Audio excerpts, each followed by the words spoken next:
Well, we're switching up projects. We're going to be working on the Village of Grapevine.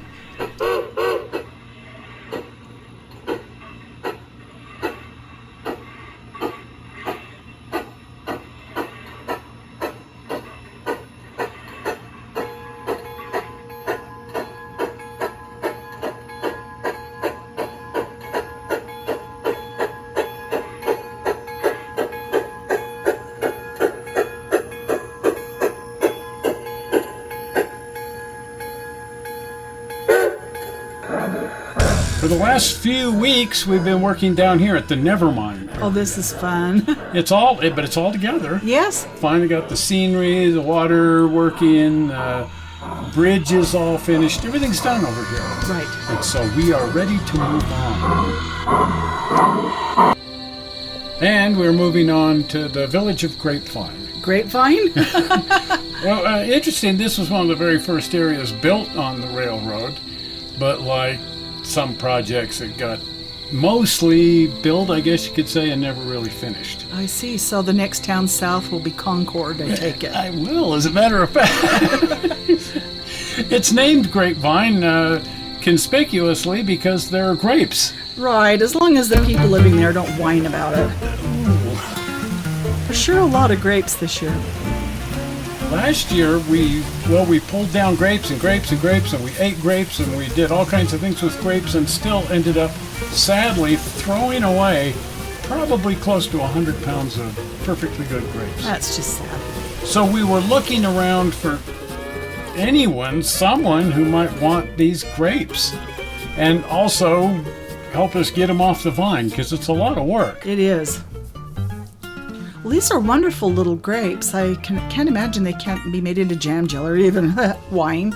But they're tasty just to snack on. Well, we've been snacking on them all this time. They have to get ripe on the vine. You can't pick them till they're ripe, and then you have a very short period of time to get them down before the birds eat them or they just go bad. Right. And so we've been calling around looking for people who would be willing to come in and help. Right, just come get them. And fortunately, some people volunteered. Oh, that's wonderful. And they came over here with all their kids and everything, and they picked all these grapes, and they're going to make them into grape jam, and then they're going to give that away. Oh, nice.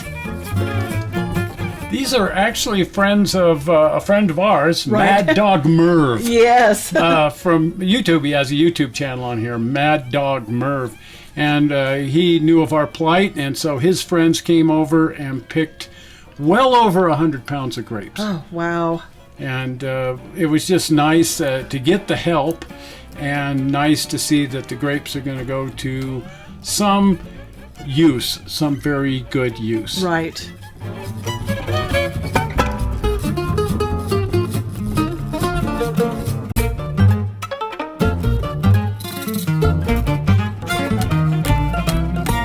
And now we can focus on reworking Grapevine Village. Right. It needs a little TLC, some maintenance for one thing, but it generally just needs to be finished.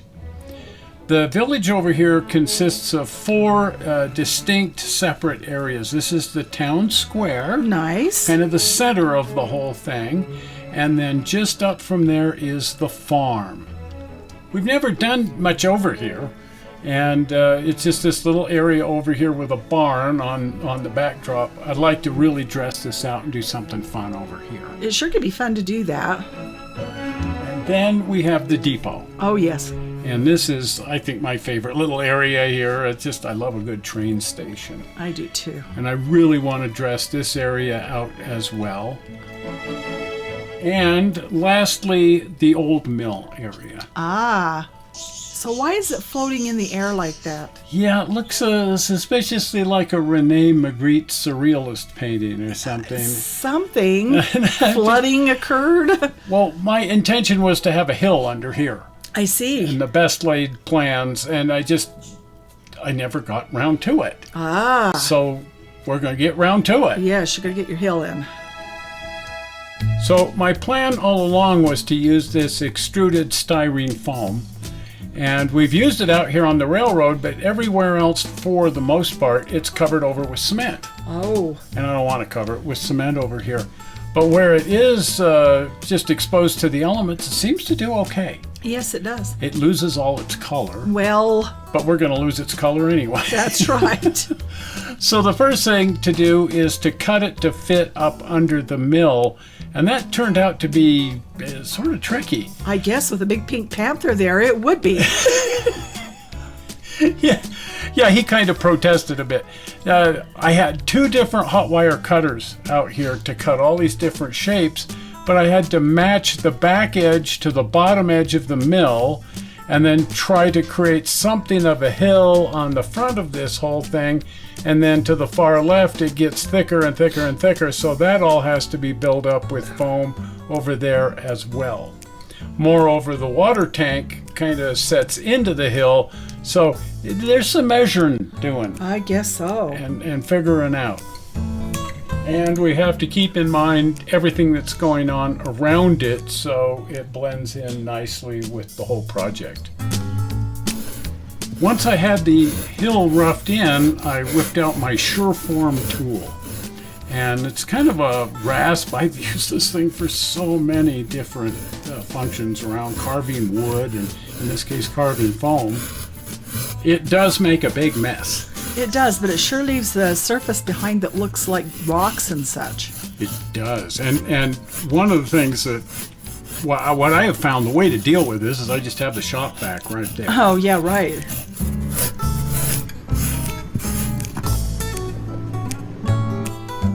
And now the problem is figuring out what to cover this with. Oh, you're not going to put cement on this? Well, no, that looks good at the other end, but this is such a natural green rolling hill kind of area over here. And it's like, well, what can we put over this that will fit into the feel over here at the mill? And I thought about using artificial turf. Oh, yeah. The problem is it's kind of long and shaggy, and I thought it might be sort of overwhelming. And then you found this. Right. We've been looking high and low for an artificial grass that was just the right height, and I stumbled across this on Amazon.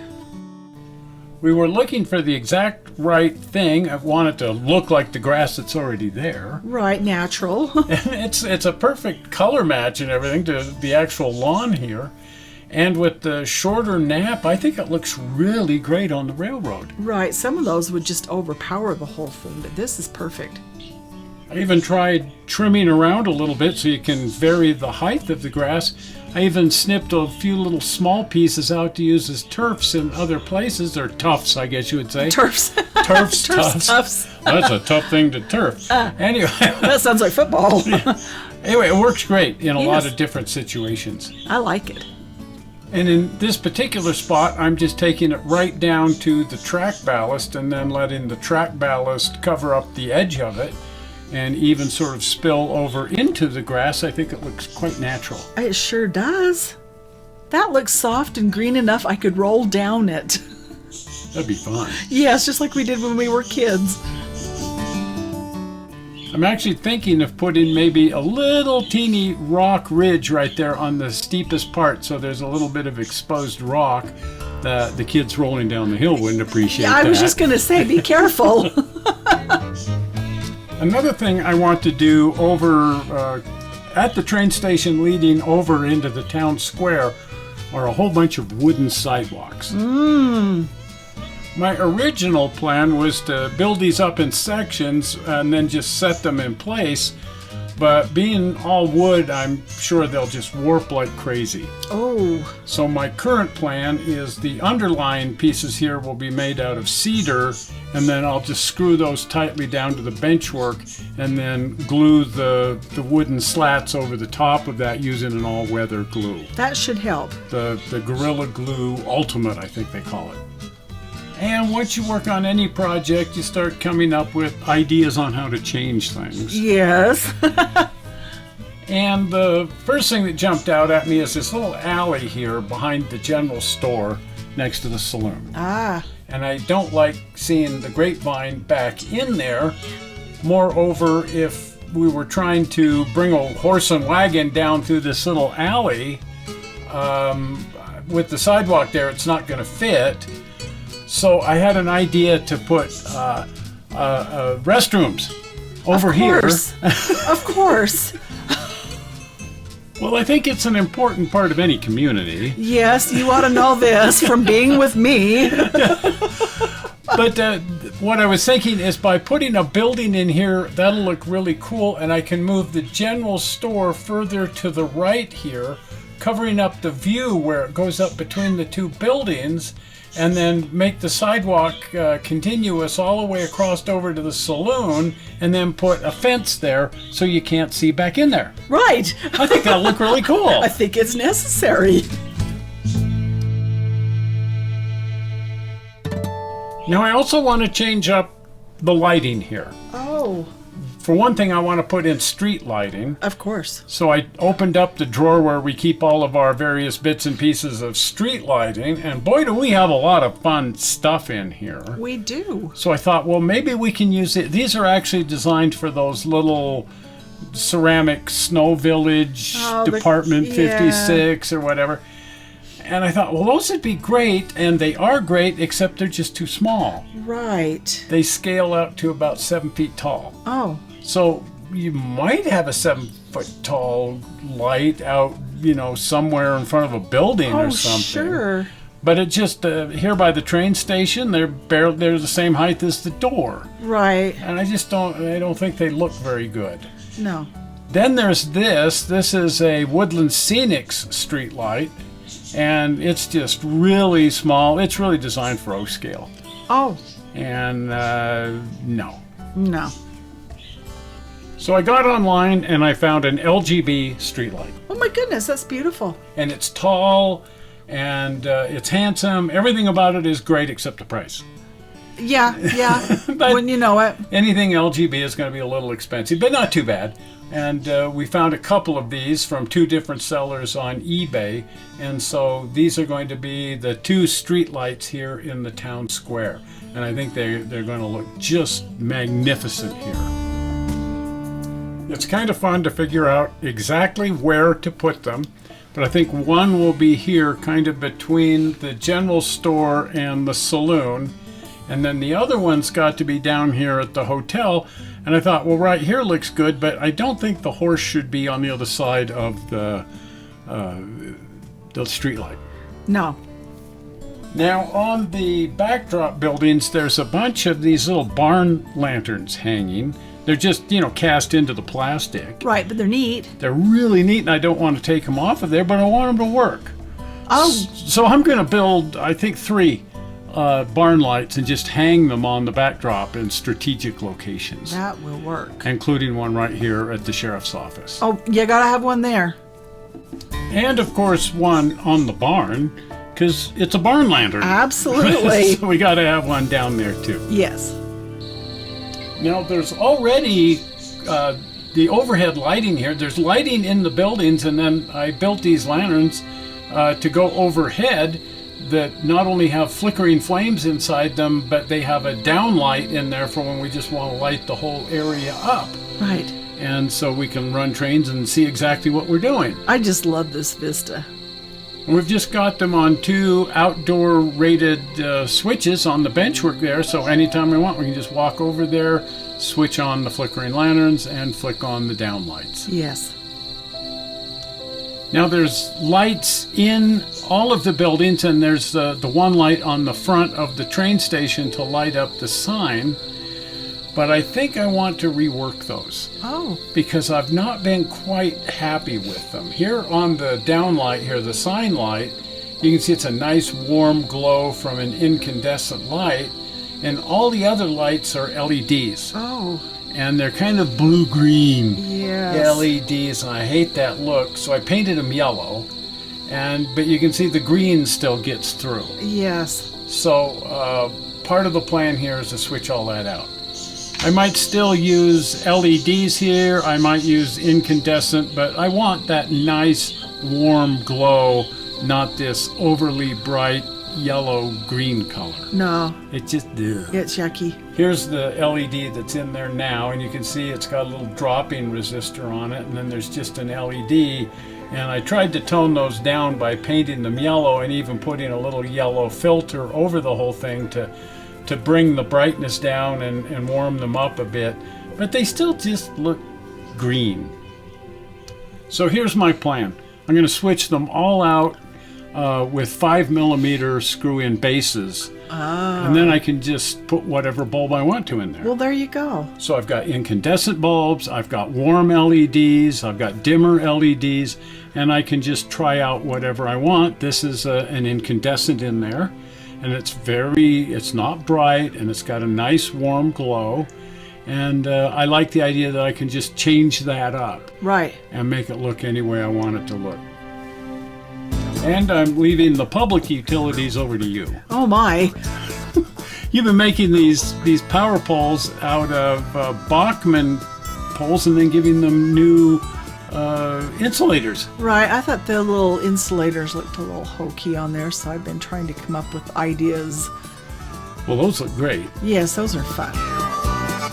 So what I've been doing is clipping off the insulators that came with the poles and drilling little tiny holes and adding a little tiny piece of wire and then just threading on those little glass pony beads.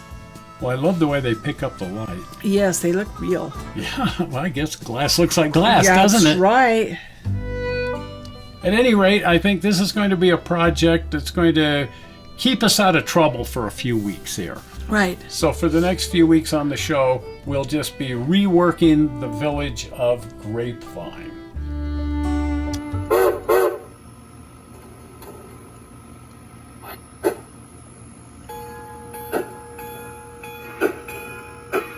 So hopefully you're going to want to follow along with this project. And the best way to do that would be to become a subscriber and set your little notification bell. And the easy way to become a subscriber is by clicking on the blue button. Zoink! Right there, the blue button. Well, we're not sure how you found this video on the internet. We hope you didn't find it boring, and we will see you here on Tuesday. Right. We'll see you then. We'll see you. Bye-bye. Bye.